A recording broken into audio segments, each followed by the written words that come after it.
Yo soy libre. Las cadenas del pecado han sido rotas. Libre yo soy, libre para cantar, para danzar, para gozar.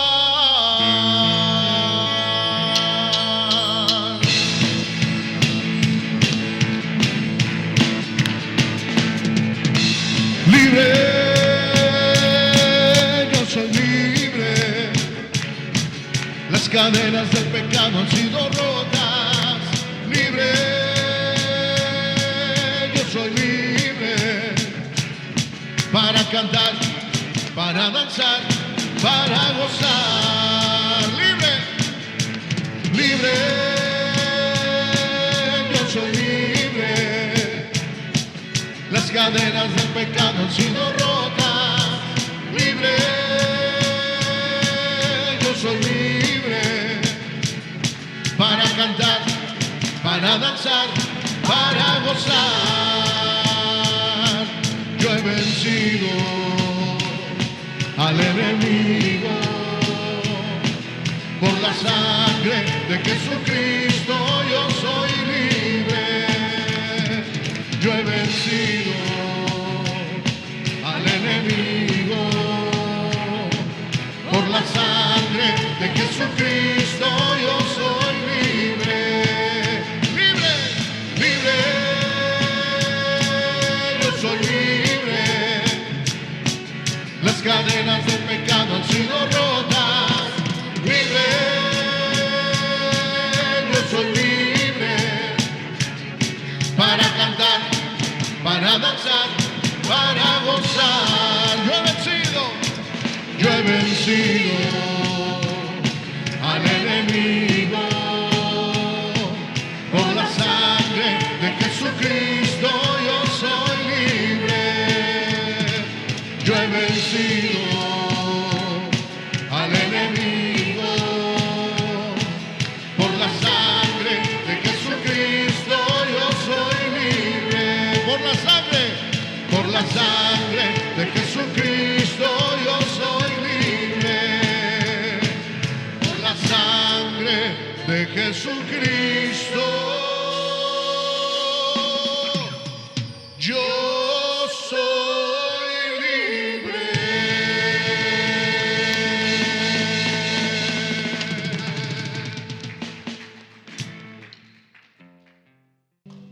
Aleluya, Señor, así es. Enséñanos, Señor, enséñanos a esperar en ti, Señor. Enséñanos a esforzarnos durante esa espera, Señor. Tú guardarás en completa paz, dice la Escritura, aquel cuyo pensamiento en ti persevera, Señor, porque en ti ha confiado, Señor. Gracias, Señor. Ayúdanos, Señor, a saber esperar con paciencia, con diligencia, Señor. Y mientras esperamos, trabajamos, Señor. Te servimos, Señor. No nos desanimamos, no desmayamos, Señor. Así como hemos cantado, no confiamos con nuestra mente, Señor, sino en ti ponemos toda nuestra confianza, Señor Jesucristo. A ti te damos la honra, la gloria, Señor. Enséñanos, Señor. Capacítanos, renuévanos, Señor, para que nosotros podamos saber esperar en tu perfecto tiempo a tu perfecta voluntad. Gracias, Señor. En tu nombre hemos orado estas cosas. Todos decimos, hermanos, amén, amén. Puede tomar asiento, salude a su hermano, a su hermana que está a su lado. Dígale, Dios te bendiga. En lo que nos preparamos aquí,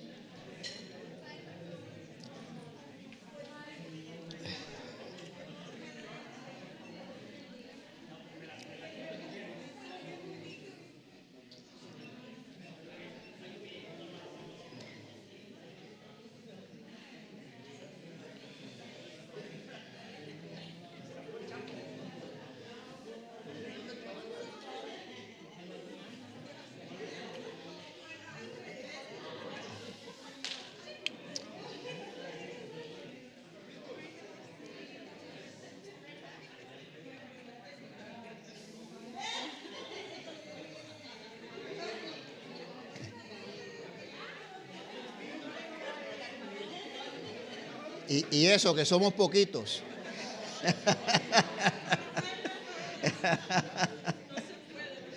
No, pero es un gozo, hermano. Es un gozo que se saluden, que estén contentos, ¿verdad? Definitivamente me encanta ver cómo los hermanos se abrazan y se saludan.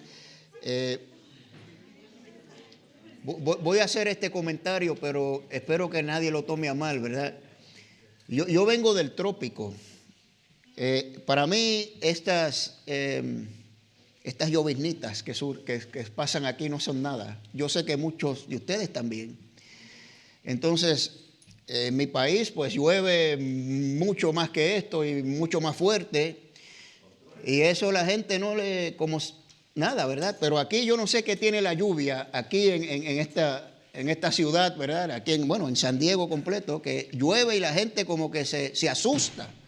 No sé, ¿verdad?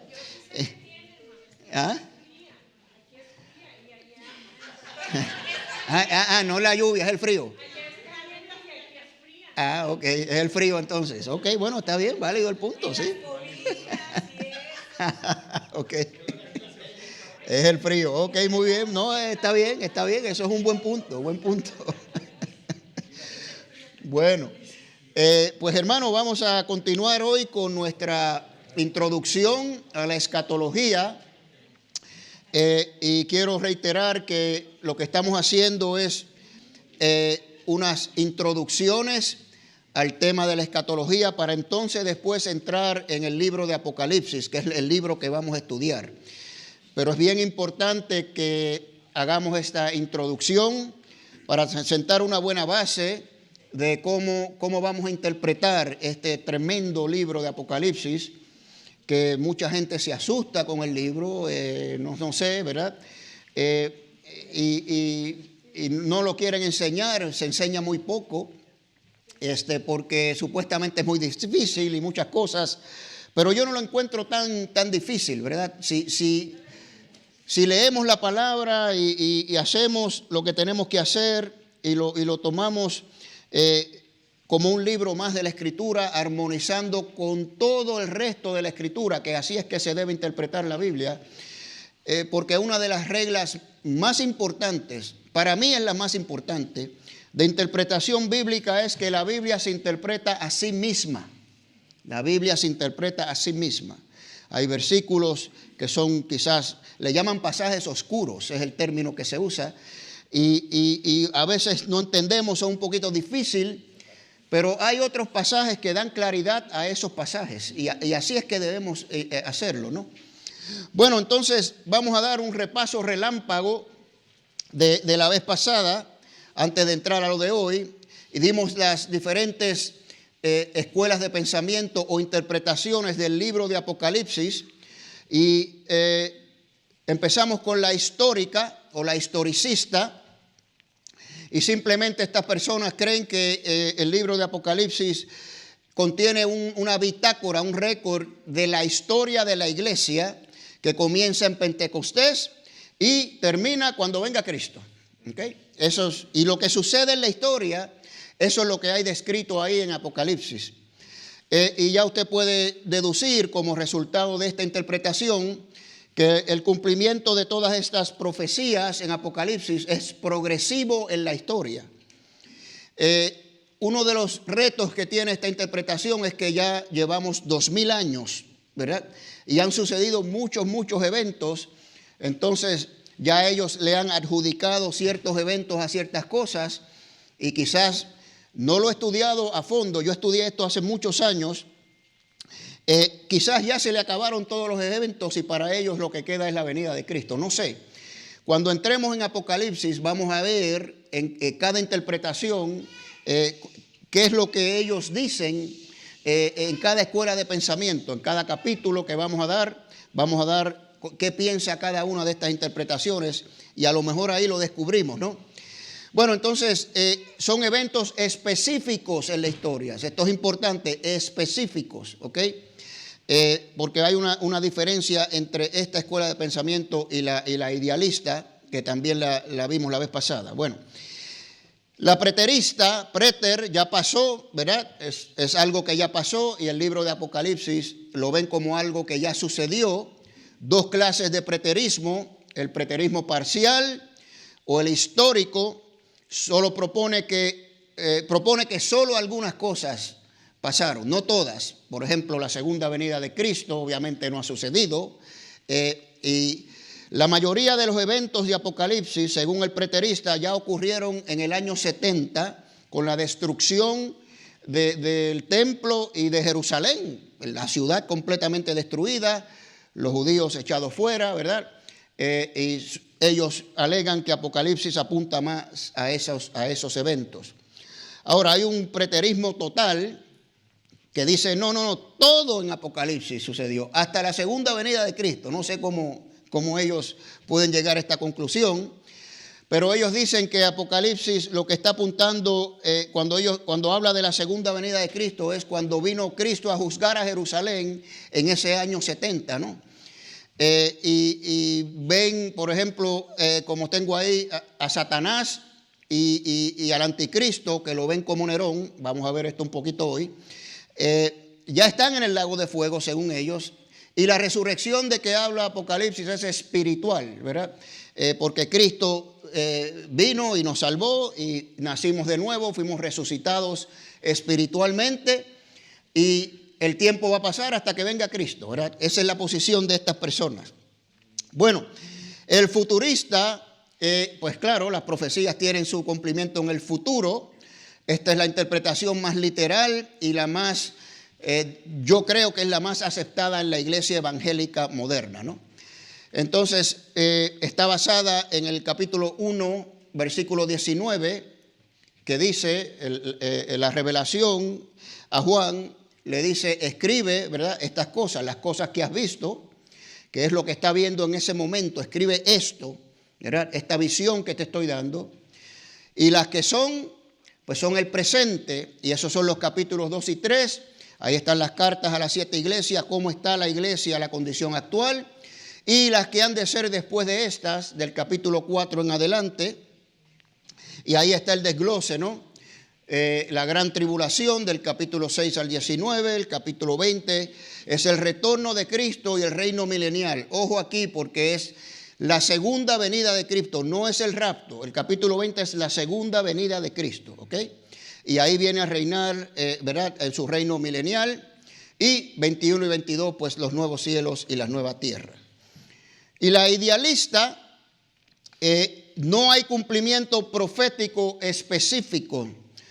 Todo es espiritual, todo es simbólico, es completamente alegórico. Detrás de cada cosa en Apocalipsis hay un símbolo que representa eventos recurrentes en la historia. Esta es la diferencia entre esta y la historicista. La historicista son eventos específicos. Aquí son eventos recurrentes. Por ejemplo, la bestia, que la vamos a ver hoy, vamos a conocer a la bestia hoy, ¿verdad? Y le vamos a decir mucho gusto, ¿no? La bestia ellos la ven como simplemente un sistema político de oposición controlado por Satanás. Y por ejemplo, vimos Nerón en la historia fue el primero que empezó a perseguir a los cristianos. Y esto duró casi 300 años. Hubo unos emperadores que no los persiguieron tanto, pero hubo otros también que siguieron a Nerón, terribles. Nuestros hermanos en ese primer siglo sufrieron cosas terribles, pues esa es la bestia. Y mientras haya persecución, pues la bestia todavía está, según estas personas, ¿no? Son cosas recurrentes, ¿no? Y esas son generalmente las 4 interpretaciones que existen.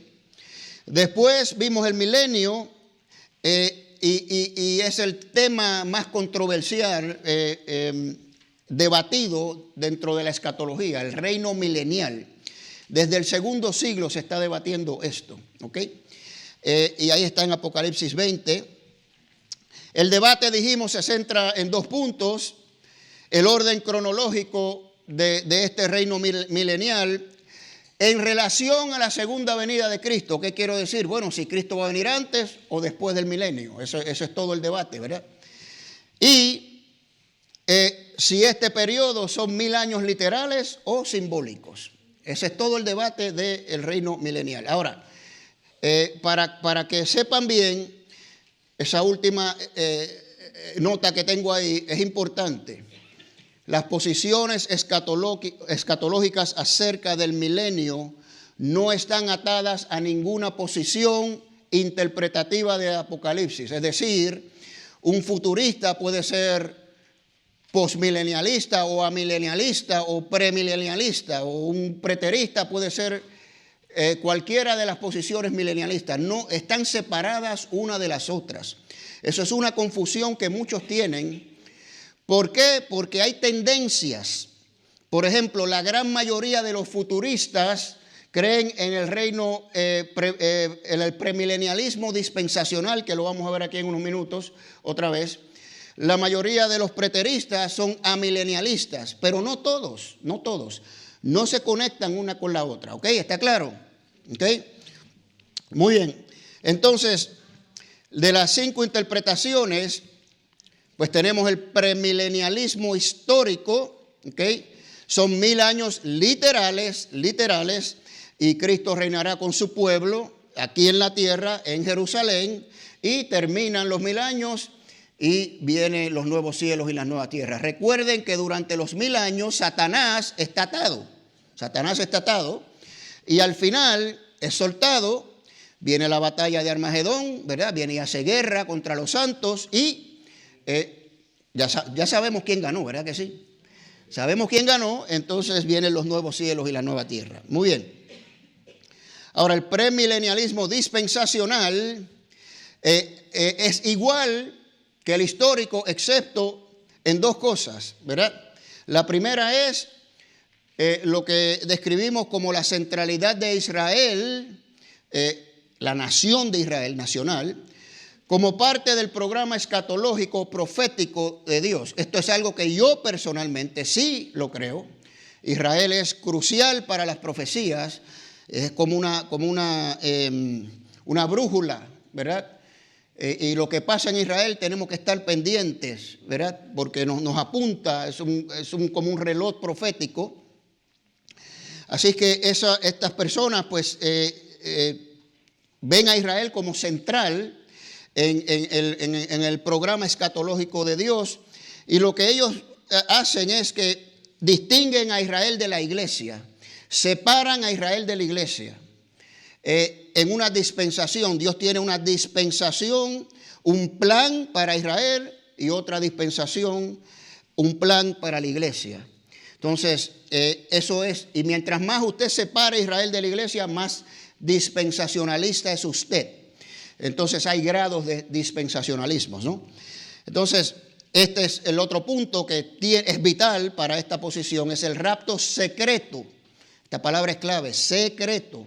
No, ningún ojo lo verá, ninguna rodilla se doblará y ninguna boca confesará que Jesucristo es el Señor en el rapto. Es una cosa secreta donde millones de personas se van a desaparecer en un abrir y cerrar de ojos. Usted lo ha visto por ahí, las películas, la serie Dejados Atrás y todas estas cosas, ¿no? Esa es esta posición, ¿no? Entonces, el postmilenialismo, pues después, en general esta posición mantiene que Cristo vendrá después del milenio, ¿verdad? Y para ellos el milenio es un periodo largo de tiempo que comienza con la era de la iglesia, ¿ok? Y lo vamos a ver más claro en la gráfica. Estas personas creen que el mundo se va a ir poniendo mejor. ¿Por qué? Porque se va a ir evangelizando. La gente, más personas van a venir al evangelio, van a haber más convertidos, gobernantes, los países van a ser más cristianos y va a haber ese periodo simbólico que ellos le llaman el periodo de oro de la iglesia. Y eso es lo que es en los 1000 años, pero no son 1000 años literales para ellos.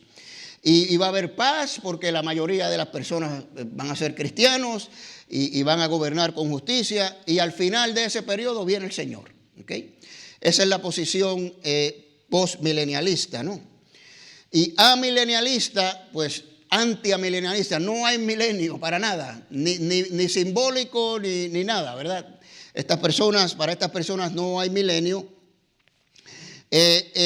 Simplemente comienza la iglesia en Pentecostés y al final de la historia viene Cristo y se acabó. Y todo lo que sucede ahí, tribulación, guerra, rumores de guerra, pues sucede ahí, ¿verdad? Que si el mundo se va a poner mejor o peor, sucede en ese tiempo, no importa. Ellos simplemente ven, comienza la iglesia, es un periodo indefinido de tiempo, simbólico, y al final viene Cristo. Esa es la posición amilenialista, ¿no? Bueno, vamos a ver entonces las gráficas que yo creo que ayuda mucho. Este es el premilenialismo histórico. Okay, ahí usted ve la era de la iglesia que comienza en Pentecostés. Estamos en la era de la iglesia, pero de momento va a llegar una gran tribulación o los tiempos de angustia de Jacob, como lo describe el Antiguo Testamento. Y esto dura 7 años. Cuando entremos en Apocalipsis vamos a ver todas estas cosas, ¿no? Un poquito más en detalles. Ahora noten aquí, a ver si puedo pasarlo para allá. Ajá. Aquí mismo, este es el rapto no secreto. ¿Y por qué le llamo rapto si no es secreto? Bueno, porque la Escritura dice que a la final trompeta vendrá el Señor con sus ángeles, ¿verdad? Y los muertos en Cristo resucitarán primero.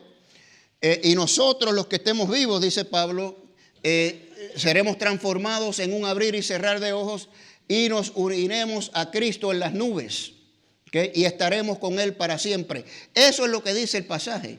No dice si es secreto o no secreto, simplemente dice eso, ¿verdad? Entonces, lo que estas personas creen es que cuando eso suceda, entonces el Señor ahí baja, ¿verdad? No secretamente, todo el mundo lo ve y empieza estos 1000 años literales, ¿ok? Que donde Satanás es atado y termina, ¿verdad? Con Satanás siendo soltado y la batalla de Armagedón y los nuevos cielos y la nueva tierra. ¿Está claro esta posición, hermanos? ¿Se entiende bien? Ok. Entonces ahí está la gran tribulación y todo el mundo pasa por la gran tribulación. No hay rapto secreto, la iglesia no es arrebatada en esta posición, ¿ok?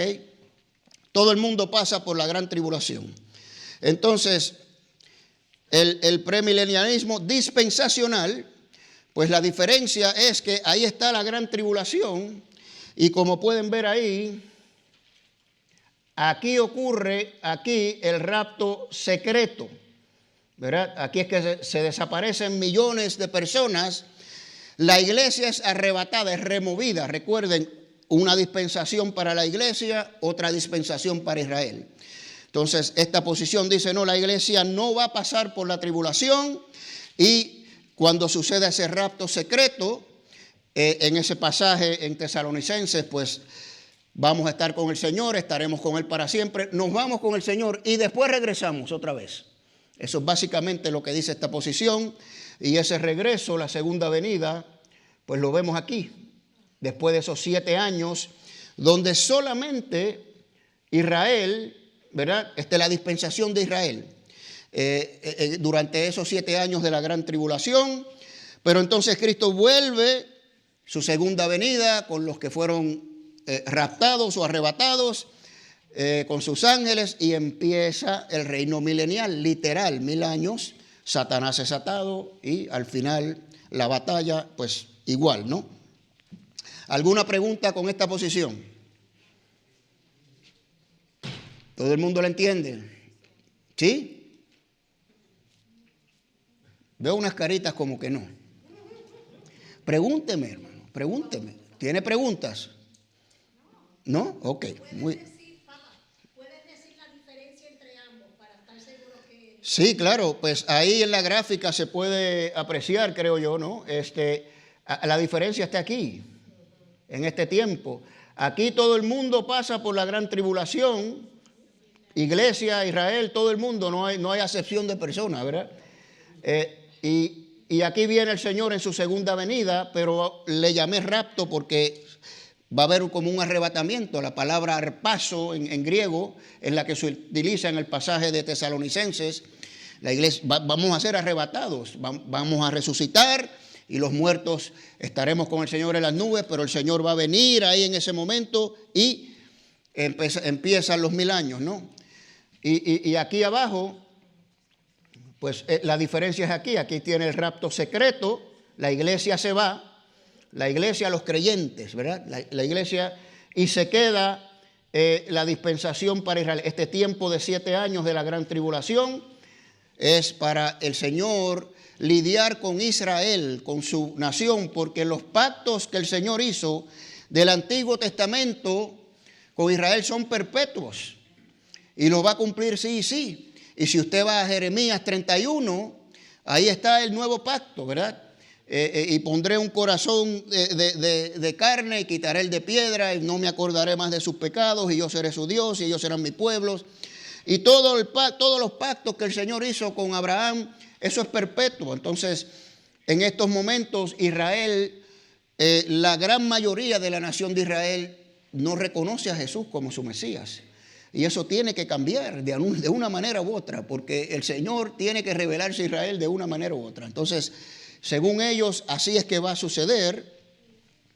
Bueno, entonces al final aquí pues viene el Señor, la segunda venida, con todos los que fueron arrebatados, y vienen los 1000 años, ¿no? Dígame. Todo lo que está diciendo de amilenialismo, premilenialismo, Ajá. es porque hay personas que creen diferentes cosas.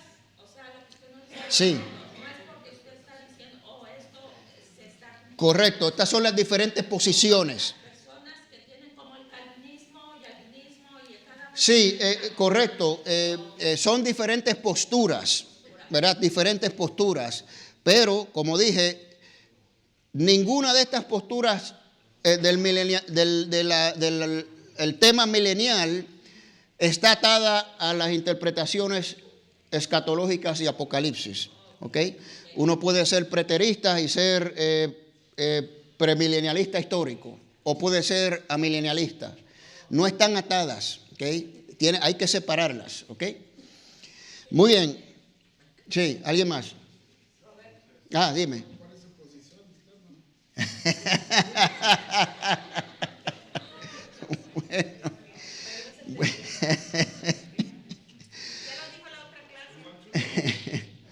Bueno, lo único que les puedo decir, te contesto la pregunta. Yo no tengo una postura firme en esto. ¿Por qué? Creo que lo mencioné la otra vez. Yo no he estudiado esto a la profundidad que se requiere para yo afirmar esto es lo que yo creo porque dice la Biblia esto y esto y esto.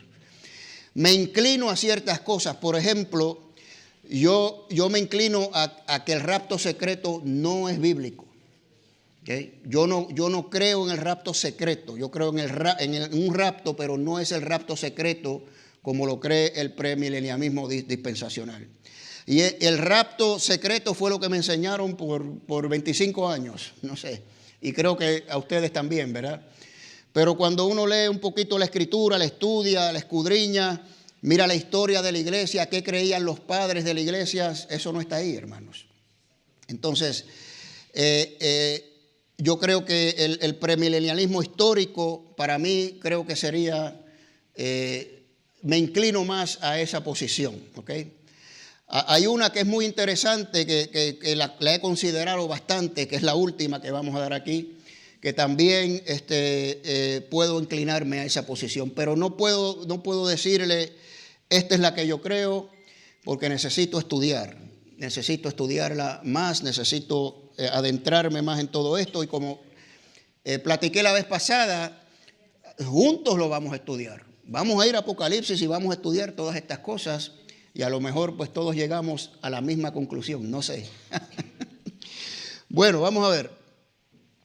Entonces, el postmilenialismo y amilenialismo y esta variación, la número 5, que es una variación del premilenialismo, ¿no?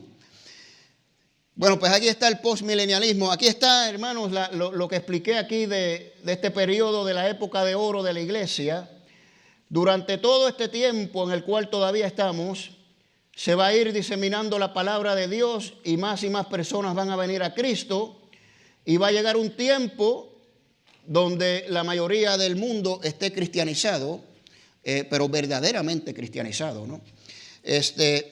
Y usted sabe que no está tan, a veces uno dice, no, pero como están las cosas es malísima. Pero si uno mira la historia, hermanos, la historia de Babilonia, que la vamos a dar, los medopersas, los griegos, los romanos, la historia de la era medieval y todo lo que sucedió con la misma iglesia, lo terrible, las guerras, el mundo está mucho mejor que en esa época. Eso es así. Lo que pasa es que lo que estamos viendo hoy en día y cómo nos vamos pervirtiendo más y más, pues no se veía en esos días.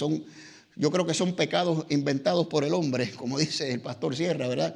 Cosas nuevas que quizás no se veían en esos días. Pero el mundo ha mejorado muchísimo comparado como se vivía en esas épocas.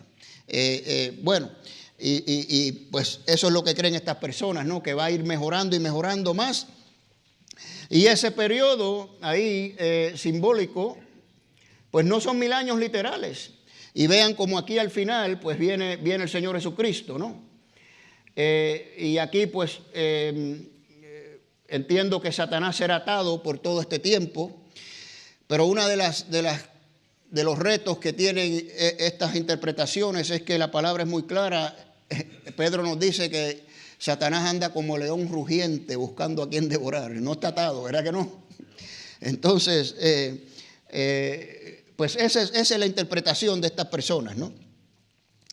El amilenialismo, pues mire, ahí no hay nada, como le expliqué, no hay absolutamente nada. Empieza la era de la iglesia y continúa hasta que venga Cristo. Y lo que pase ahí en todo ese tiempo va a pasar.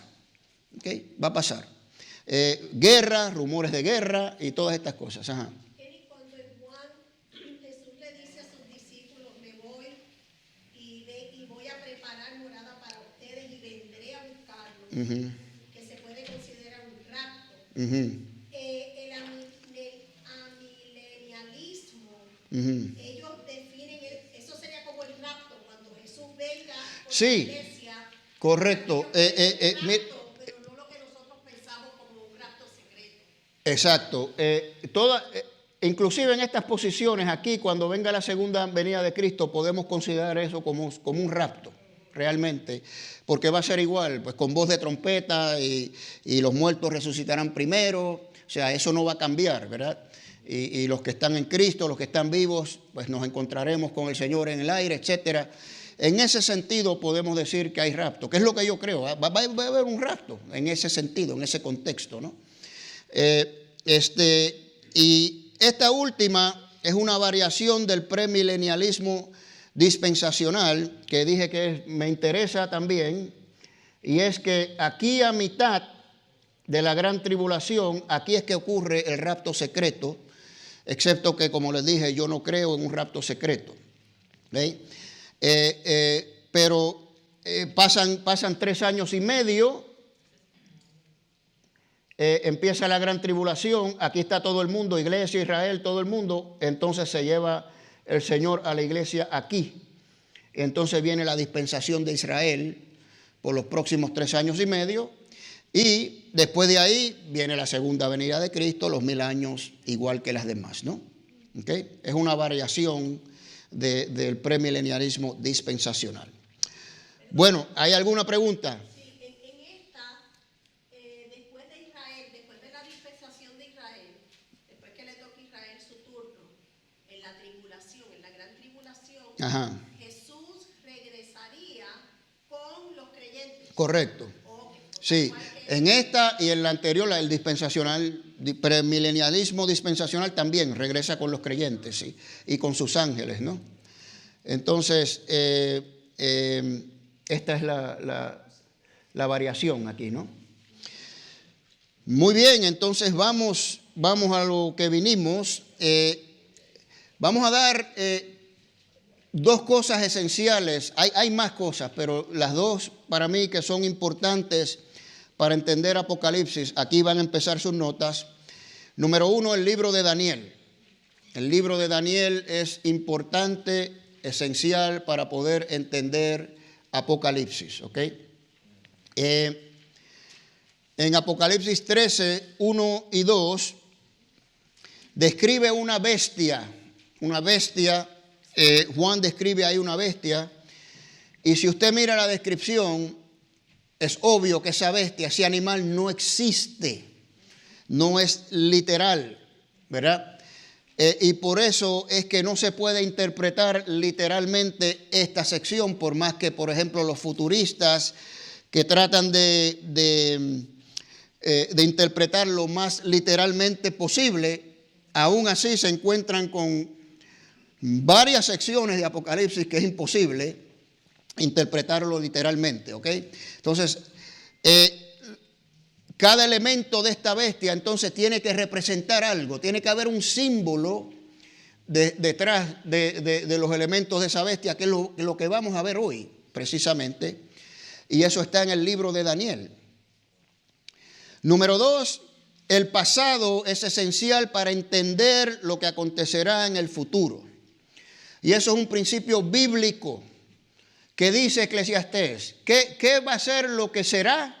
Lo que ya ha sido, ¿verdad?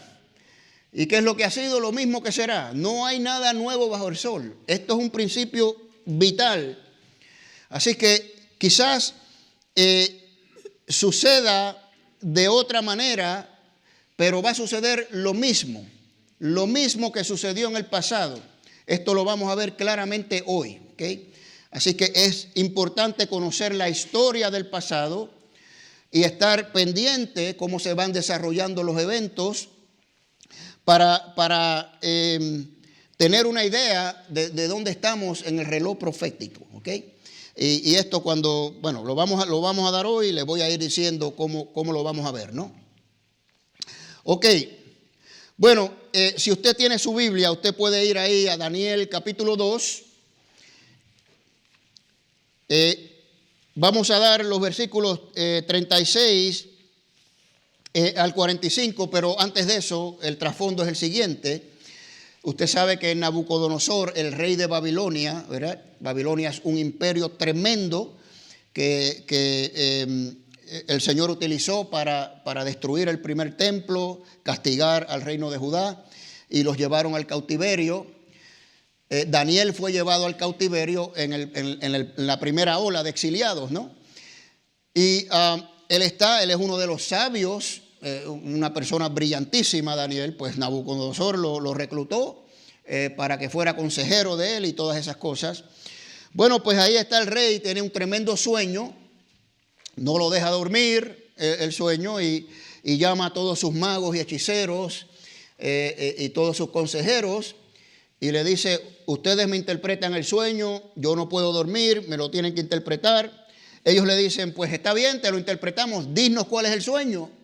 Y él le dice: no, señor, ustedes, si son verdaderamente magos y saben, ustedes me van a decir el sueño a mí, ¿ok? Pero eso es imposible, es que nadie puede hacer eso. No, pues si no me lo dicen, para mañana están muertos todos, ¿verdad? Y esto llega a oídos de Daniel, porque Daniel iba a estar incluido en todos los que iban a matar. Y Daniel le dice al capitán de la guardia: oye, dame un tiempito, dame un tiempo, dile al rey que nos dé un tiempo, yo voy a orar. Y ya pues los que conocen la historia saben lo que pasó, ¿no? El Señor le revela tremendamente el sueño a Daniel, y la interpretación está aquí en Daniel 2, 36 al 45, ¿no? Entonces, el sueño es una estatua gigantesca, tremenda, compuesta por cuatro materiales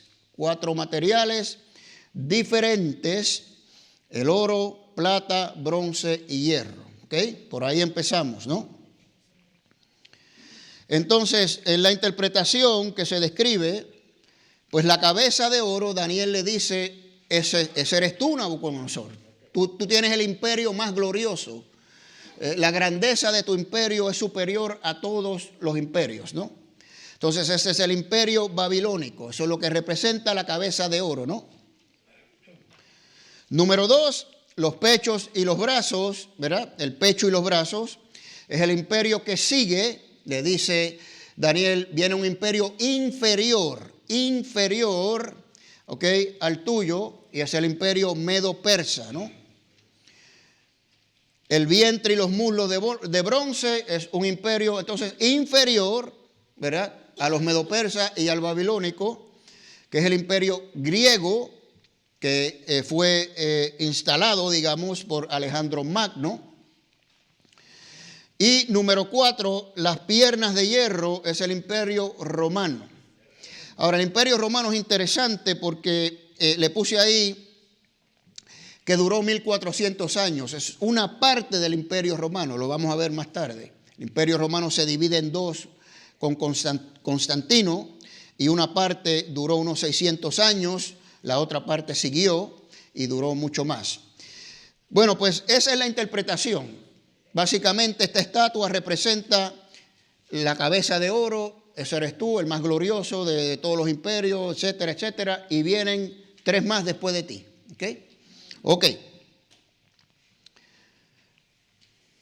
Ahora, ahí le voy a poner los años, solamente para que sepan, y vamos a ver cómo el imperio babilónico, ahí hay como unos 70 años, y 70 años estuvieron en cautiverio, ¿verdad?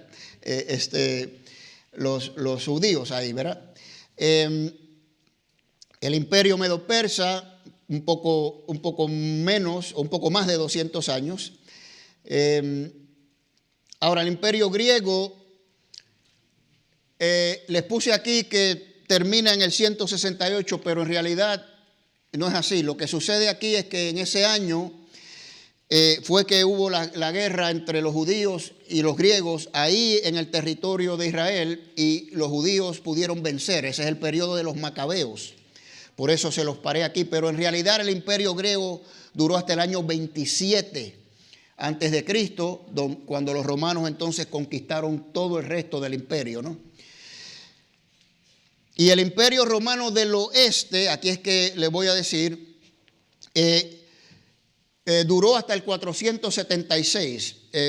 Constantino reinó en el cuarto siglo, en el 300 y pico por ahí, y él trasladó su sede a Constantinopla, que es en el este, y entonces ahí se divide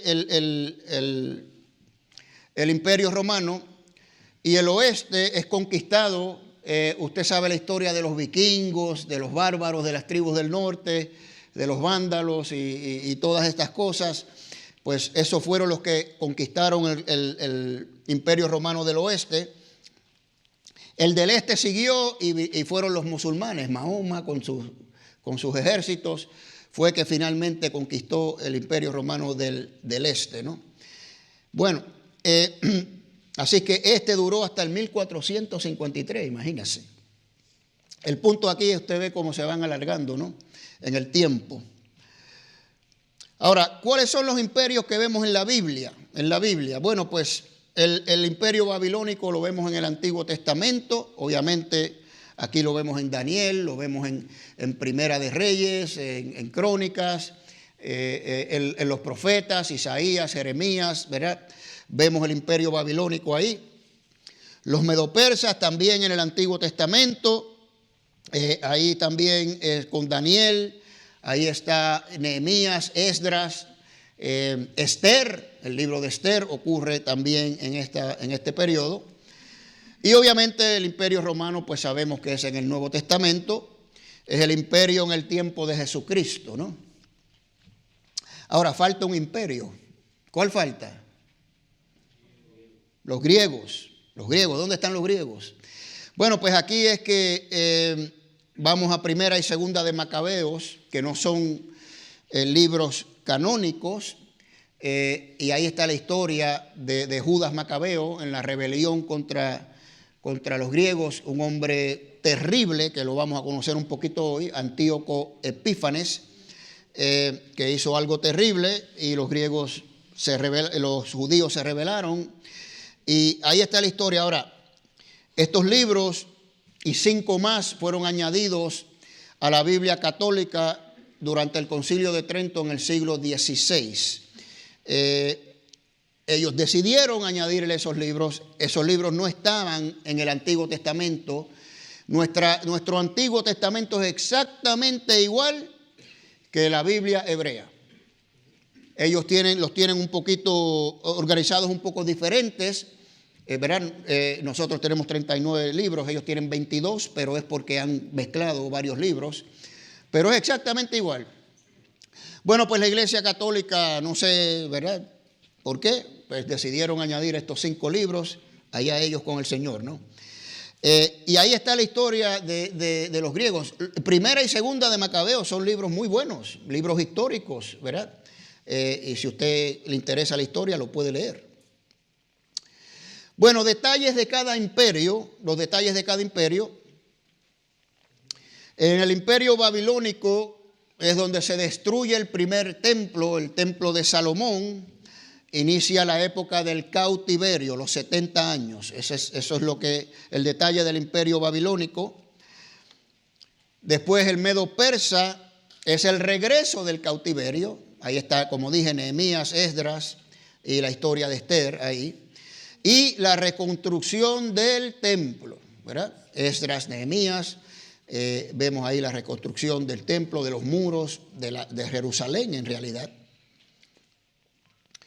Ahora, el imperio griego, como vemos del Nuevo Testamento, tuvo una gran influencia cultural y filosófica.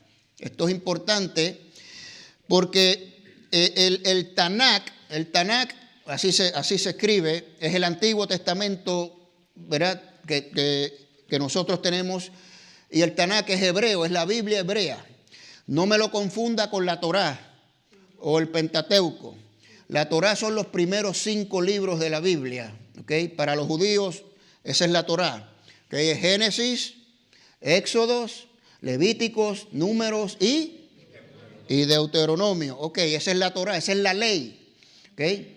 El Tanakh, entonces se le añaden los salmos, los profetas y todos los otros libros. Entonces, durante esta época griega, fue donde se tradujo por primera vez el Tanakh de hebreo al griego y se le conoce como la Septuaginta. 70 intérpretes fueron llevados a la ciudad de Alejandría y allí pues tradujeron esto. Estas son las escrituras, la Septuaginta, que existían en el tiempo del Señor Jesucristo. Y cada referencia del Nuevo Testamento al Antiguo es de la Septuaginta, ¿ok? Por eso es importante, ¿no? Y ocurre durante el imperio griego. Y aquí es este siniestro personaje, Antíoco Epífanes, y la guerra contra los macabeos, ¿no?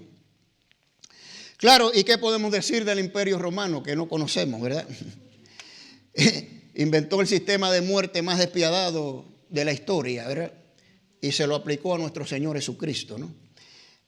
Ahora, 2 cosas más del imperio romano. Principal causante de la persecución y muerte de miles y miles y miles de hermanos nuestros. Desde Nerón, varios emperadores, casi 300 años de persecución. Una cosa horrible, ¿verdad? Crucificados en la arena, ahí en el Coliseo, devorados por bestias, quemados vivos, en fin, una cosa tremenda. Y algo que es irónico, y quiero que lo sepa muy bien, no mucha gente se fija en esto. El imperio romano fue el principal causante de que los judíos fueran perseguidos por parte de la iglesia. Y por eso los judíos hoy en día, cuando usted le habla del cristianismo, es como que le estuvieran hablando malas palabras. No, tú perseguiste a mi pueblo por cientos de años, y es verdad. ¿Por qué? Por culpa de los romanos. Y empieza con Constantino, irónicamente, el que se convirtió al cristianismo, supuestamente, ¿no? Y de Constantino en adelante, bueno, ya cesa la persecución de los cristianos, pero ahora vamos a perseguir a los judíos. Y fue terrible, terrible. La Inquisición, la persecución por parte de la iglesia de los judíos, terrible, hermanos. Y yo creo que es por eso que la mayoría de los judíos hoy no quieren ni saber de Cristo. ¿Okay? Y esto fue culpa de los romanos. Ok, bueno, ahora hay un quinto imperio, y lo puse entre comillas porque no es imperio. Está en los versículos 41 al 45. La estatua, pues llegamos hasta los pies, ¿verdad? Los muslos que representa a los griegos, el vientre y los muslos de bronce y las piernas de hierro, pero no incluye los pies. Los pies son aparte. ¿Ok? Ahora dice aquí, y lo que viste de los pies y los dedos de los pies, obviamente, en parte de barro cocido de alfarero y en parte de hierro, representan un reino dividido. Por eso le puse imperio entre comillas. No es un imperio, es un reino dividido. ¿Ok? Pero habrá en él algo de solidez del hierro, según viste, el hierro mezclado con el barro cocido. ¿Okay? Y por ser los dedos de los pies en parte de hierro y en parte de barro cocido, el reino será en parte fuerte y en parte débil. ¿Okay? Entonces, eso es un reino que viene, que no ha venido todavía. Esa es la clave de esto. ¿Okay? Ese reino no ha llegado todavía, ese reino dividido. Y vamos a dar varios detalles de esto. ¿Okay? Bueno, entonces no es un imperio, sino es una alianza de naciones. Versículos 43. Según viste el hierro mezclado con el barro, se mezclarán por medio de alianzas humanas. Humanas, ¿ok? ¿Está claro? No va a ser un imperio como tal. Los imperios, pues, es uno solo. Y todos los territorios te pertenecen. Aquí no. Aquí va a ser alianzas humanas. Y lo va a explicar claramente aquí más tarde, ¿verdad? Y esto quizás es lo más importante. Estará vigente antes de la segunda venida de Cristo. Mire lo que dice el versículo 44.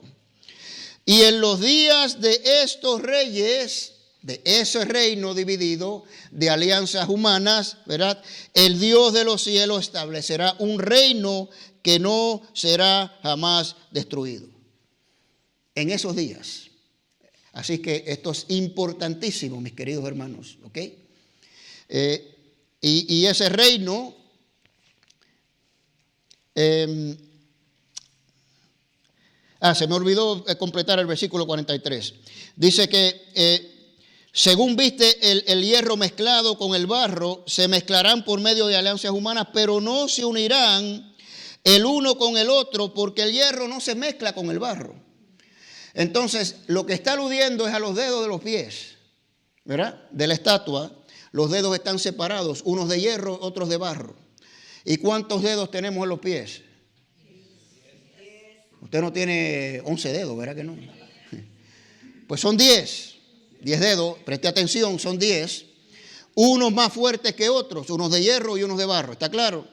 ¿Okay? Bueno, entonces, no están unidos los dedos de los pies, ¿verdad? Están separados, son alianzas humanas, son 10 naciones, ¿ok? Y durante este reinado, o cuando surja esta alianza, en algún tiempo en que esto suceda y estén reinando por un tiempo, no sabemos, ahí va a venir el Señor Jesucristo. Eso es una clave tremenda para mí, ¿verdad? No sé si estaremos vivos nosotros cuando eso, pero es bastante posible que esto suceda. Hay tendencias que ya, ¿verdad? Estamos viendo en el mundo que esto podía suceder. Se las voy a explicar aquí en unos minutos. Ok, ahora, esa es la estatua. Ahora, en el capítulo 7 de Daniel, vaya para allá, por favor, capítulo 7. Daniel tiene un sueño. Él tiene un sueño, no Nabucodonosor, ¿verdad? Y son 4 bestias, ¿verdad? Cuatro bestias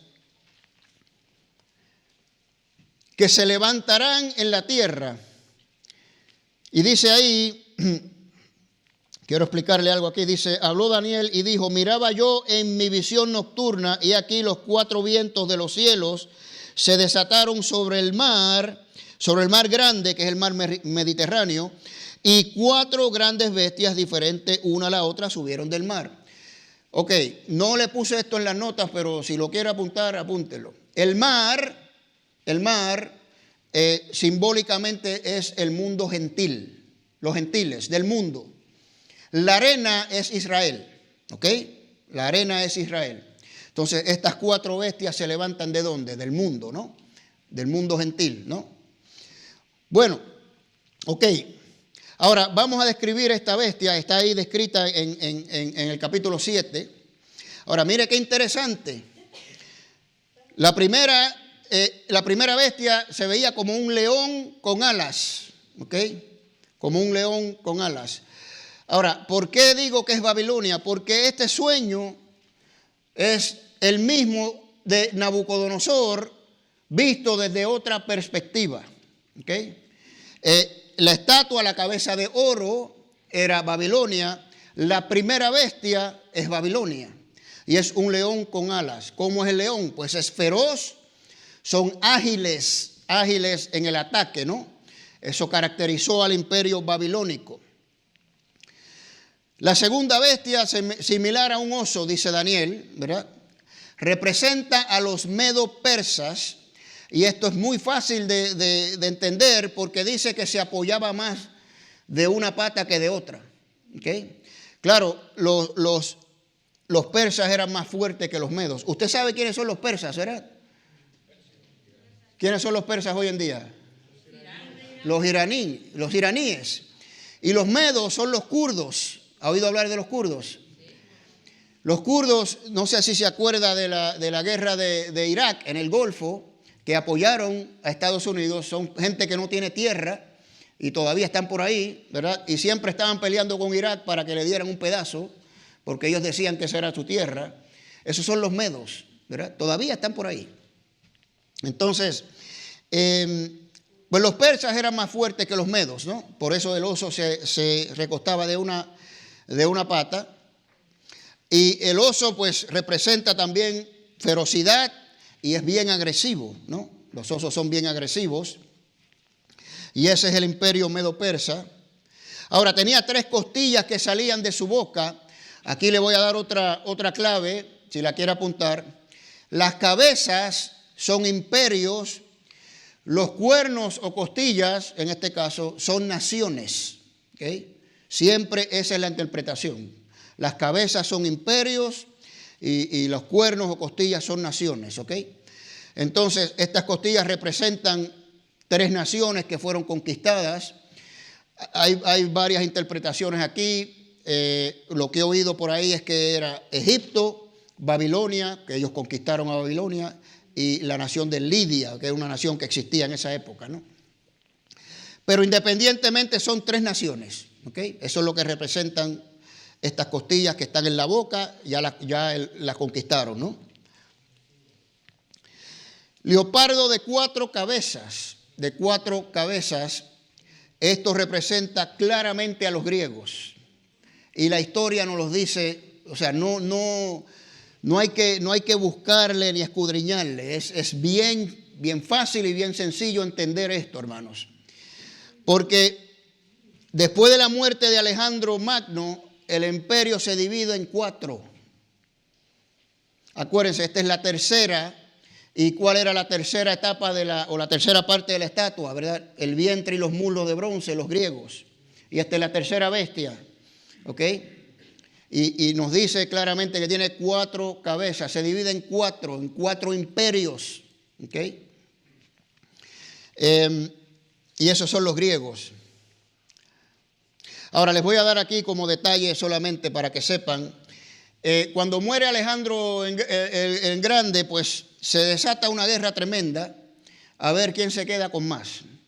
Y hay unos generales que se están peleando y estos 4 señores terminan con estas porciones. Lisimaco terminó con Tracia, que es donde está Filipo, la iglesia de Filipenses, es lo que hoy se conoce como Bulgaria, ¿no? El país de Bulgaria. Seleuco de los seleucidas, pues se quedó con Babilonia, es Irak, Siria, Israel, ¿verdad? Asia Menor. Por eso ahí es que surge este señor, era un seleucida, Antíoco Epífanes, y lo que hace es que sacrifica un cerdo en el altar del templo, imagínense. Y fue terrible contra los judíos, pero cuando hizo esto ya no aguantaron más los judíos, ¿verdad? Y entonces, y de hecho, como detalle interesante, los romanos que estaban empezando a agarrar poder, ayudaron a los judíos a derrotar, a los macabeos a derrotar a los griegos, ¿no? El tercero fue Casandro, que se quedó con lo que conocemos hoy como Grecia, en ese tiempo Macedonia, ¿no? Y Ptolomeo se quedó con Egipto, ahí en el norte de África, Cirene, Alejandría, ¿no? Y estos fueron los 4 generales que representan estas 4 cabezas de esta bestia, ¿no? Y Roma, fíjese, es interesantísimo porque Roma es espantosa y terrible, es la 4ª bestia. Es muy diferente a las otras, muy diferente. Roma fue el imperio más grande en territorio, que más tiempo duró, digamos el más terrible de todos, ¿verdad? Por eso es que esta bestia es así, terrible, no se podía describir. El imperio romano fue tan extraordinario en este aspecto, no fue el más glorioso fue Babilonia, ¿verdad? Pero fue tan extraordinario en este aspecto de conquista de los terrenos y del vasto imperio que tenían y el largo tiempo que duraron, ¿verdad? Que esta bestia no se puede describir. Daniel no la puede describir, no la puede asociar con ningún animal conocido de la época. ¿Ok? Ahí está en el capítulo 7, usted lo puede leer ahí de la escritura. Ahora, conclusión, vimos los 2 sueños, ¿ok? Nabucodonosor vio la grandeza de los reinos o de los imperios, ¿verdad? Oro, plata, bronce, etc. Daniel, como profeta, vio la ferocidad de los reinos. ¿Está claro, hermanos? Vemos la asociación entre la estatua y las bestias, ¿verdad? Son 4 imperios, básicamente, ¿ok? Muy bien. Ahora, recuerden los pies de la estatua, ¿ok? Ahí en el capítulo 2, versículo 33, se los voy a leer, nos dice: sus piernas de hierro, sus pies en parte de hierro y en parte de barro cocido. Ahí está la descripción en la estatua. Ahora, ¿qué notamos aquí? Una estrecha relación entre estas 2 partes del cuerpo. Acuérdense, hasta los muslos es de bronce y de las rodillas hacia abajo hasta el tobillo, digamos, es hierro, ¿no? Entonces están los pies y los dedos de los pies, barro mezclado con hierro. O sea, los pies están conectados a la parte de hierro. ¿Me explico? Hay una estrecha relación. Esto es importante. Vemos también que hay relación, por ejemplo, con el pecho y los brazos. Están como conectados, ¿verdad? Esos son los medo-persas. Y el vientre y los muslos también, ¿no? Entonces, el punto aquí es lo siguiente. Esta conexión de las piernas y los pies nos da una clave de que este 5.º reino va a estar conectado o relacionado con el 4.º, que es Roma, ¿verdad? Todo el mundo lo ve. ¿Alguien tiene alguna pregunta? ¿Okay? Los pies, los dedos de los pies, esta alianza de naciones, barro mezclado con hierro, están conectados al hierro, que son las piernas, ¿verdad? De las rodillas hacia los tobillos. ¿Ok? Entonces, esto nos dice que este 5.º reinado, esta alianza de 10 naciones, va a estar conectado o relacionado con Roma. ¿Ok? De alguna manera. ¿Ok? Bueno, vamos a ver las características de este 5.º reino. ¿Ok? Va a ser un reino dividido, versículo 41, lo dice claramente ahí. Y lo que viste de los pies y de los dedos en parte de barro cocido de alfarero y en parte de hierro representa un reino dividido. Ya eso lo dimos, ¿no? Número 2, una parte fuerte y una parte débil, barro y hierro. ¿Ok? Número 3, se mezclarán por medio de alianzas humanas. Recuerden, los dedos de los pies están separados el uno del otro, por lo tanto no van a estar unidos, es por medio de alianzas, ¿no? Unos de barro, otros de hierro, ¿verdad? El barro y el hierro no se mezclan, lo dice así mismo en la interpretación. ¿Okay? Va a ser alianzas, no van a estar unidos porque el barro y el hierro no se mezclan, ¿no? Aquí viene la clave que les expliqué. En los días de los reyes de ese reino, el Dios del cielo se levantará, o levantará un reino que no será jamás destruido, ni será el reino dejado a otro pueblo. Este es el último de los reinos. ¿Okay? Aquí va a venir el Señor, desmenuzará, consumirá a todos los reinos y Él permanecerá para siempre. ¿Okay? Esto es una clave extraordinaria.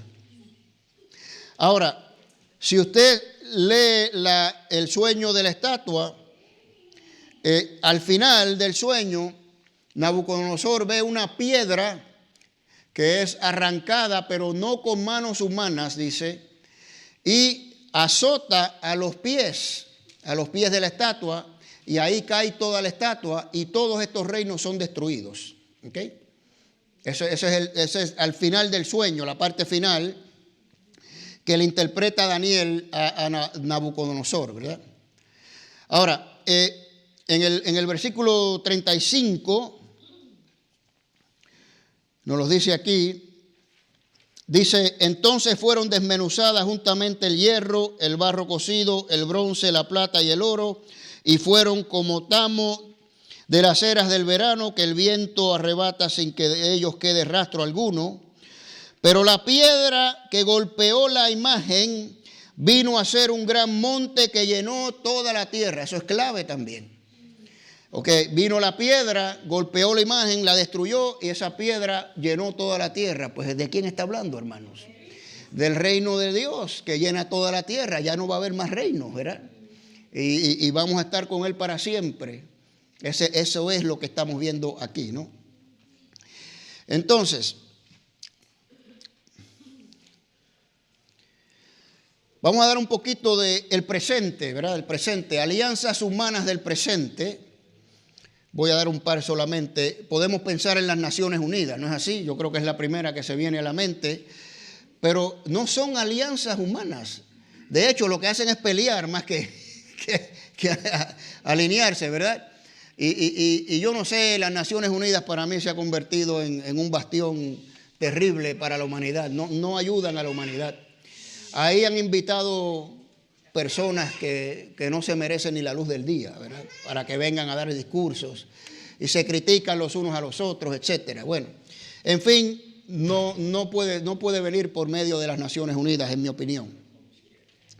La otra que pensé fue la OTAN, la Organización del Tratado de Atlántico Norte. Es una alianza militar, exclusivamente militar. Ahí está Estados Unidos, hay como 32 países ahí, ¿no?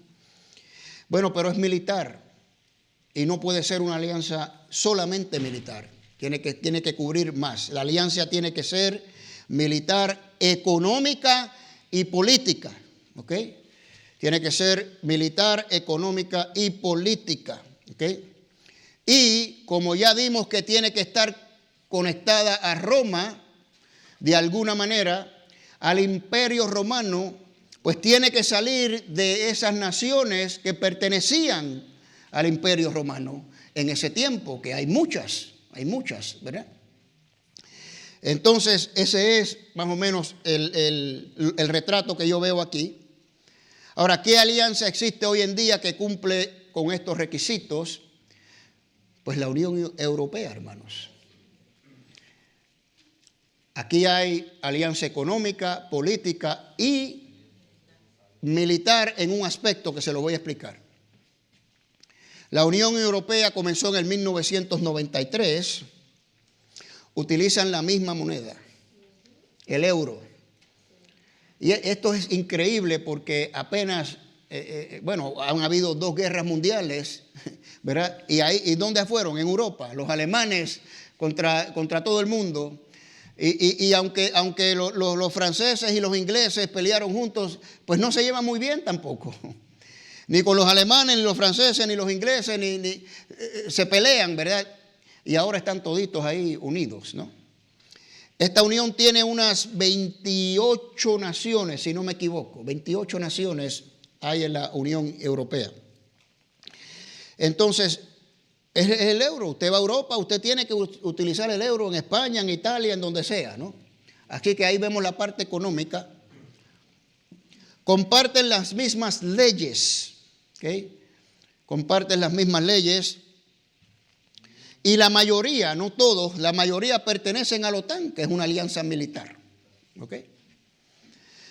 Entonces, la sede de la Unión Europea está en Bélgica, en Bruselas, y es como un parlamento, digamos, y lo que se aprueba ahí afecta a toda Europa, a toda Europa. Ahora, fíjense el detalle interesante.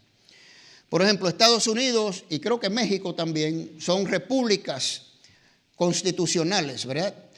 Entonces, por ejemplo, aquí están Estados Unidos, son 50 estados, pero unidos bajo una constitución. ¿Okay? Pero esto no es así. Son 28 países que no están unidos bajo una constitución, pero tienen un gobierno central, ¿verdad? Es un poquito raro este asunto, porque cada país es independiente y tiene sus leyes y sus cosas, pero todo lo que se dicta de allá arriba, pues ellos lo tienen que obedecer. Pero no están unidos, ¿me explico, hermanos? No están unidos como los Estados Unidos mexicanos, digamos, o los Estados Unidos de América, ¿ok? No tienen un paraguas federal, digamos, como lo tenemos nosotros acá, ¿no? Así que eso es un detalle también importante. Ahora, vamos a ver la bestia de Apocalipsis 13, ¿no? Y vamos a ver cómo se relaciona con todo esto que hemos dicho. Pues mire, ahí está la visión de Juan, léala en Apocalipsis 13. Era semejante a un leopardo. Bueno, ¿qué vimos del leopardo? Son los griegos. Leopardo de 4 cabezas, ¿se acuerdan? ¿Ok?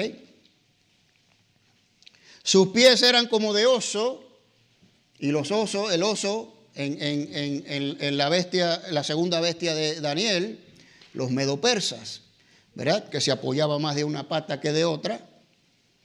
Su boca como león, el león con alas, los babilónicos. ¿Ok? Usted está viendo ya la relación de todo esto, ¿verdad? ¿Sí? Ok, si alguien tiene preguntas, por favor, me pregunta, ¿no? Y la bestia en sí, que es esa bestia espantosa, que no se puede describir, pues es la misma bestia de Daniel 7, que es Roma. Entonces, dice que era semejante a un leopardo. El cuerpo de esa bestia que vio Juan era como un de leopardo, ¿no? Sus pies de oso, su boca como león, pero la bestia en sí, completa, en toda su capacidad, pues era indescriptible, ¿verdad?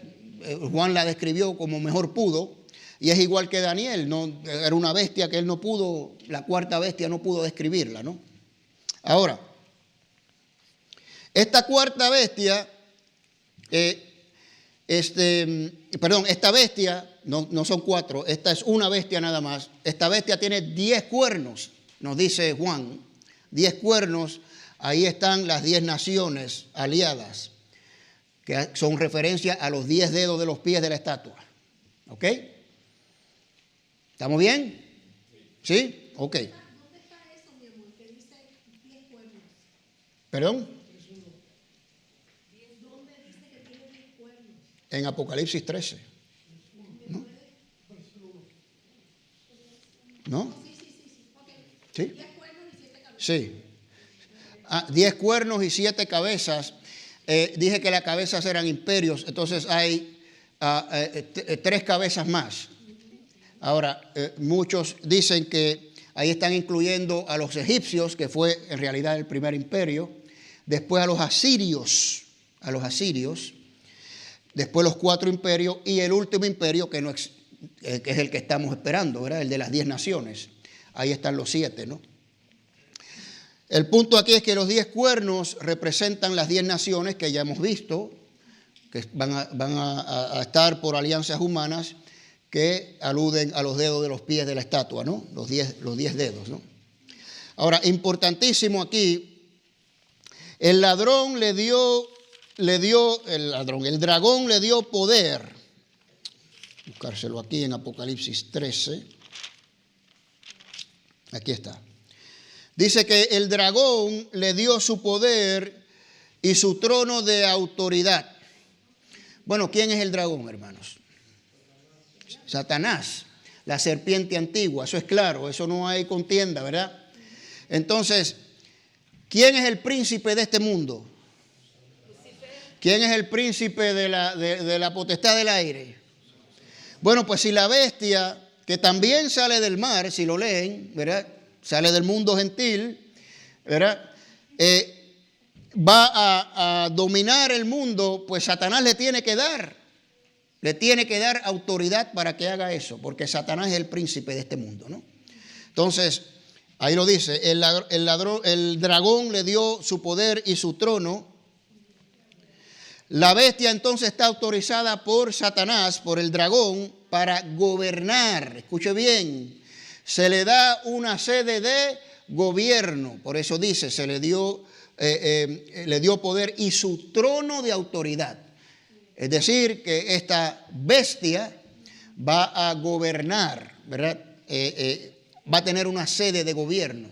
Ahí usted puede estar relacionando ya con las 10 naciones, la alianza, etcétera, etcétera, ¿no? Bueno, la conclusión aquí, para que sepan, esta es mi posición. Esta bestia se refiere nada más y nada menos que al anticristo. Claro, porque Satanás siempre se está copiando de Dios. No sé si usted lo ha notado en la Escritura. Dios le da toda autoridad y toda potestad ¿a quién? A Jesucristo. Toda potestad me es dada por mi Padre. Yo soy el juez. Él me ha dado todo para que yo juzgue. Pues ¿qué hace Satanás? Pues le da potestad y toda autoridad, no a Cristo, sino al anticristo. ¿Me explico? ¿Ok? Pues esto es lo que representa esta bestia. Es una persona. Ahora se los voy a mostrar con la Escritura al final. Pero tiene que salir de estas 10 naciones, de esta alianza. De ahí sale. De hecho, si usted lee un poquito, y lo vamos a ver cuando entremos en Apocalipsis y lleguemos a esta sesión, de esos 10 cuernos sale otro cuerno. Y 3 cuernos son arrancados. Y ahí está la interpretación. Completita está. Este cuerno sale y derriba a 3 de estos 10 reyes y toma control de la situación, ¿no? Entonces, eso es lo que estamos viendo aquí. Ahora, esta bestia que representa, que es el anticristo, nos da una descripción de las características de cómo va a ser este personaje, ¿verdad? Y es una mezcla de culturas y naciones del pasado. Por eso dije, es importante entender el pasado para ver lo que va a pasar en el futuro. ¿Ok?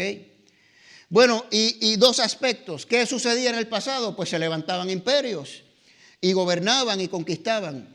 Pues ¿qué va a pasar en el futuro? Igual. Estas 10 naciones se van a levantar, ¿verdad? Eventualmente, y van a gobernar. ¿Ok? Cuando suceda, pues sucederá. ¿Okay? Y el segundo aspecto es, tenemos que ver cómo eran estos imperios, estas naciones del pasado, para ver cómo va a ser este personaje. ¿Okay? Así que escuche bien. Pues sabemos que es semejante a un leopardo, que es griego. Entonces, ese es el cuerpo de la bestia. ¿Y cómo eran los griegos? Pues mire, los griegos tenían énfasis en la apariencia física. Usted ha visto esas estatuas de los griegos, ¿verdad? ¿Cómo están esos hombres así, con todos sus músculos, no? No es así, ¿verdad? Y las mujeres bien bonitas, ahí bien formaditas, ¿no? Entonces, pues este personaje va a ser un personaje atractivo, un hombre guapo, ¿no? Bien formadito. Y los griegos eran hedonistas, que significa que el hedonista lo que hace es que disfruta la vida. Lo que le interesa son los placeres de la vida. Los griegos, la gran mayoría de los griegos eran bisexuales. La gran mayoría de los hombres griegos eran bisexuales. Y disfrutaban de la vida, ¿verdad? De los placeres de la vida. En su filosofía, pues la carne, uno podía hacer lo que quisiera, porque el alma era lo que realmente importaba, ¿no? Entonces, ya vemos cómo va a ser este personaje, un personaje alegre, que va a cautivar a las personas con su pasión por la vida y todas estas cosas, y una persona bien parecida. También tenemos que los griegos son gente culta, o fueron gente culta, y presumo que lo son hoy en día también, es la cuna de la filosofía. Entonces usted se acuerda cuando Pablo estaba en Atenas, que tenía que debatir con los epicúreos y los estoicos, y fue al Areópago allá, porque son filósofos. Imagínense un guapo, un señor bien guapo, bien formadito, alegre y con una oratoria impecable, ¿verdad? Ahí nada más ya tenemos ya el 3/4 parte del mundo ya siguiéndolo. ¿Verdad que sí? Sí, pues lo que él diga es lo que va, ¿no? Entonces, bueno, semejante a un medo persa, y dice que son los pies, ¿verdad? Los pies. Bueno, esto apunta es cómo anda esta persona, cómo vive esta persona, cómo actúa esta persona, ¿verdad? Y será como un medo persa. Yo no sé si usted ha conocido personas de esta cultura. Yo trabajé con unos cuantos de ellos y les puedo garantizar que son bien pausados al hablar. Hablan con una suavidad que uno se queda así. No se irritan, no se agitan. Yo lo he visto con mis propios ojos, ¿verdad?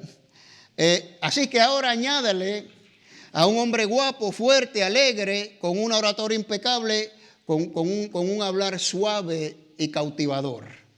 Pues ya tenemos 80% del mundo a sus pies. ¿No es así? Tienen carisma, ¿no? Bueno, entonces aquí va a cambiar la cosa porque dice que su boca, ¿verdad? Su boca es semejante a un babilonio, ¿verdad? Pues esta persona eventualmente va a sacar las garras y va a ser una persona destructiva y violenta. Dice su boca es como un león, ¿no? Entonces, ahí tenemos una descripción del anticristo. ¿Ok? Ahora, concluimos aquí con las otras interpretaciones para relacionarlo a lo que ya hemos dado. Por eso era importante dar esta base. Los historicistas, por ejemplo, fíjense, en esto no es tan incorrecto. La bestia se origina del Imperio Romano, exactamente. Pero como describí al principio, ellos lo asocian a un evento histórico específico y ellos ven el papado como la bestia. Entonces, la bestia está por ahí todavía, ¿no? Para ellos, ¿no? Entonces, noten también que sale del Imperio Romano, ¿verdad? Como dije, ellos ven que sale de ahí, pero es una persona, ¿verdad? Es una persona, el papa de turno, digamos. El preterista también dice que sale del Imperio Romano, correctamente, pero que representa esta bestia el poderío de las naciones gentiles. Acuérdense, sale del mar, ¿verdad? Las naciones gentiles van a venir, ¿verdad? Y van a ejercer poder sobre los demás. Ahora, esta es la posición que específicamente como persona ven a esta bestia, este personaje como Nerón. Y cuando entremos en esto vamos a ver por qué. ¿Okay? ¿Por qué ellos dicen esto? Tienen sus razones. Recuerden, para ellos pues ya todo pasó en Apocalipsis, o la mayoría de las cosas pasaron, ¿no? Y el idealista lo ve, como dije, es un sistema político-social, ¿verdad? No es una persona como tal, y es una persecución dirigida por Satanás, ¿verdad? Y es correcto esto, pero que opera a través de los gobiernos del mundo. Es el gobierno que está persiguiendo a la iglesia de turno, pues fueron los romanos primero, pero siempre ha habido persecución. Entonces, esa es la bestia, ese es el anticristo para ellos, ¿no? Es la persecución de la iglesia donde sea, y esto es recurrente en la historia. Mientras haya persecución, pues va a haber una bestia, ¿no? Bueno, esas son las interpretaciones de estas posiciones. Las que yo les di es la interpretación futurista, ¿verdad? En este caso es la que yo más me apego, una persona, ¿no? Diga. Idealista, ¿cómo ellos ven, no sé si lo vas a hablar después, pero cómo ven ellos todas estas, las 10, o sea, las ¿Cómo ves? ¿Eso lo van a dar? Sí, eso vamos a entrar. Esto es bien general lo que acabo de dar. Cuando entremos en Apocalipsis, en estas sesiones, lo que vamos a hacer prácticamente es decir, bueno, en este capítulo los historicistas creen esto, los preteristas esto, los futuristas esto y los idealistas esto, ¿verdad? Y vamos a dar por qué y los versículos y todas esas cosas, ¿no? Entonces, sí, lo vamos a dar más en detalle. ¿Okay? ¿Alguna otra pregunta? ¿Okay? Esta es la versión futurista. La que yo di es la versión futurista, sí, la versión futurista del anticristo, ¿no? Una persona, el gobierno, estas 10 naciones va a ser ¿cómo se llama? El gobierno central, ¿verdad? El gobierno central va a gobernar todo el planeta, una sola moneda, nadie va a poder vender, comprar, por ahí entramos por la marca cuando lleguemos por ahí, ¿verdad? Pero esa es la versión futurista, ¿no? Muy bien, los hermanos de la alabanza pueden subir, hermanos. Si no hay más preguntas, ¿no hay más preguntas? Ok, muy bien. Pues ahí usted tiene una versión bastante general de esta bestia de Apocalipsis y pudimos ver cómo necesitamos el libro de Daniel para poder entender un poquito mejor, ¿ok? Bueno, pues vamos a orar, hermanos, vamos a inclinar nuestros rostros, cerrar nuestros ojos, orar y alistarnos para alabar a Dios. Bendito Padre Celestial, soberano Dios, gracias te damos, Señor, una vez más, Señor, porque solo tú puedes revelar estos misterios, Señor, y tú dices en tu palabra que tú has dicho estas cosas para que estemos listos, para que esto no nos sorprenda, Señor. Y a nosotros, tus hijos, nada de estas cosas nos van a sorprender. Vemos como el mundo, Señor, va evolucionando, cambiando, Señor, y cosas que no existían antes, Señor. Pecados que ni existían antes lo estamos viendo en esta época, Señor. Y sabemos, Señor, que vienen otras cosas. Ayúdanos a estar listos, Señor. Quizás a no estar tanto pendiente a tanta noticia y tanta cosa, sino a estar trabajando para ti, Señor, para tu reino. A estar corriendo esta carrera, a estar guardando nuestra fe, perseverando, Señor, y haciendo lo que tenemos que hacer para ti, Señor, sin importarnos ninguna de estas cosas, Señor.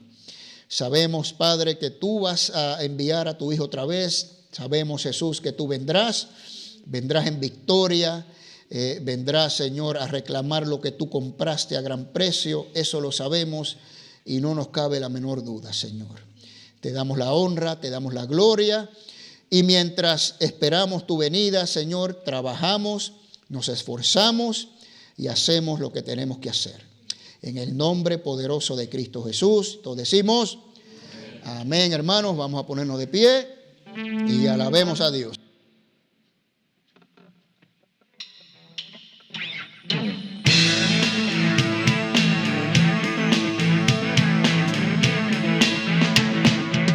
Celebra victorioso el triunfo de Cristo, te ha hecho más que vencedor. Mayor es el que está en mí que el que está en el mundo, me ha hecho más que vencedor. Celebra victorioso el triunfo de Cristo, te ha hecho más que vencedor. Mayor es el que está en mí que el que está en el mundo, me ha hecho más que vencedor. Todo lo puedo en Cristo que me fortalece. Más que vencedor, Si Dios está conmigo, ¿quién contra mí? más que vencedor, Soy más que vencedor en Cristo, más que vencedor.